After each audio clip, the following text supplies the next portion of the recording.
Israeli forces have invaded southern Lebanon.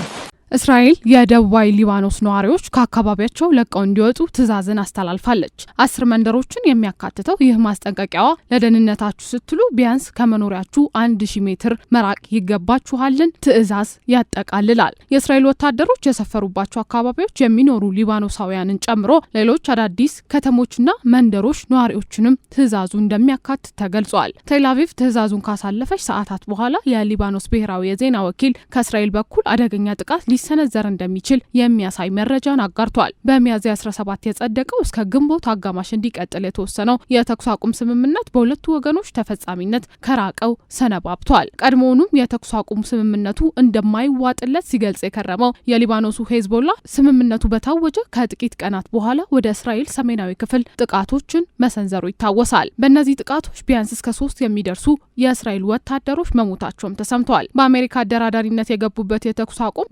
ሄዝቦላ መሻሩ ጥርስ የነከሰችው እስራኤል የሄዝቦላ መገኛ ናቸው ያለቻቸውን አካባቢዎች ሁሉ በማውደም ላይ ትገኛለች። በሀገሪቱ ደቡባዊ ክፍሎች የሚገኙ ንጹሃን ሳይቀር ለደህንነታችሁ ስትሉ ለቃችሁ ውጡ ማስጠንቀቂያዋን ቀጥላበታለች።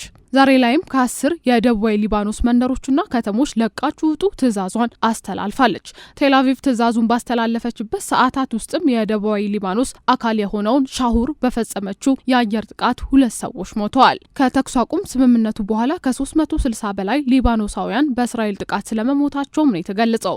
ዴባልና ቃና በተሰኙ አካባቢዎች እንዲሁ የእስራኤል ጦር ጥቃት ፈጽሟል ነው የተባለው። እስራኤል ጥቃቱን የምትፈጽመው ሄዝቦላን ለማጥፋት አልሜ ነው ብትልም በምትሰነዝራቸው ጥቃቶች በርካታ ንጹሃን ዜጎች መጎዳታቸውን ቀጥለዋል። የተባበሩት መንግስታት ድርጅት ቁጥራዊ መረጃዎች እንደሚያሳዩት በእስራኤልና ሄዝቦላ መካከል ባለው ግጭት ከ1 ሚሊዮን በላይ ሊባኖሳውያን ከቤት ንብረታቸው ተፈናቅለዋልም ነው የተባለው። የንጹሃን መፈናቀልና ሞት በበዛበት በዚህ ወቅት እንኳን ሄዝቦላ እስራኤል በያዘቻቸው የሊባኖስ ግዛቶች ጥቃት መፈጸሙን ቀጥሏል። የእስራኤል ጦር አዛዥ ኢል ሳሜር ሄዝቦላ ቢጫ መስመሩ ማለፍ ከቀጠለ አውዳሚውን ጥቃት እንሰነዝርበታለን ብለዋል። የጦር አዛዡ በወታደራዊ ጉብኝት ወቅት በማንኛውም አካባቢ በማህበረሰባችንና በጦር ኃይላችን ላይ በቢጫ መስመሩና በሰሜናዊ ሊታን ጭምር ጥቃት የሚፈጽም አካል ይወገዳልም ብለዋል። ባለፈው ሳምንት ሄዝቦላ በፈጸመው ጥቃት 2 ወታደሮችና 1 የጦር አዛዥ ሲሞቱ በርካቶች ደግሞ መቁሰላቸውን የተገለጸው። ቴልአቪቭና ቤሩት ወደ ተኩስ አቁም እንዲገቡ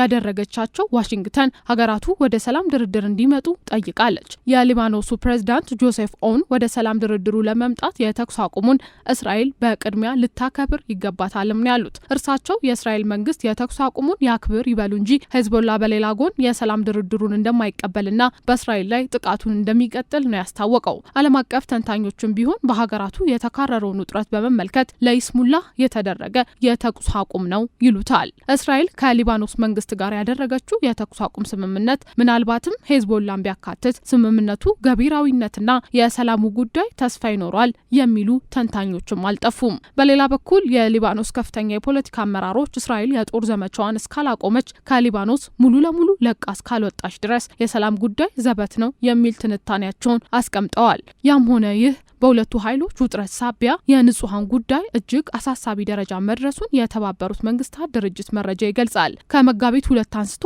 እስራኤል በሊባኖስ በፈጸመችው ጥቃት እንኳን ህይወታቸው ያለፈ ዜጎች ከ2600 በላይ መሻገሩ ይነገራል። ይህ በእንዲህ እንዳለ ባለፈው ወር ለተኩስ አቁም ስምምነቱ የሁለቱን ሀገራት ልኡካን ተቀብለው ያነጋገሩት የአሜሪካው ፕሬዝዳንት ዶናልድ ትራምፕ ሀገራቱ ወደ ሰላም እንዲመጡ የእስራኤሉን ጠቅላይ ሚኒስትር ቤንያሚን ኔታንያሁንና የሊባኖሱን ፕሬዝዳንት ጆሴፍ ኦውን ፊት ለፊት የማገናኘት እቅድ እንዳላቸው ገልጸዋል። ሄዝቦላ የትራምፕን ሀሳብ የተቃወመ ሲሆን ኦውን በበኩላቸው ቴልአቪቭ ፍላጎታችን ታሟላ እንጂ በአምባሳደሮች በኩል እንወያያለን ማለታቸውም ነው የተሰማው። የሊባኖስ መንግስት ለሰላም ያለውን ፍላጎት ሲገልጽ ሄዝቦላ በሌላ በኩል ጥቃትን ሲሰነዝር መገኘቱ ከእስራኤል ጋር ዘላቂ ሰላምን ያመጡ ይሆን ወይ የሚለውን ጥያቄ ውስጥ ከቶታል።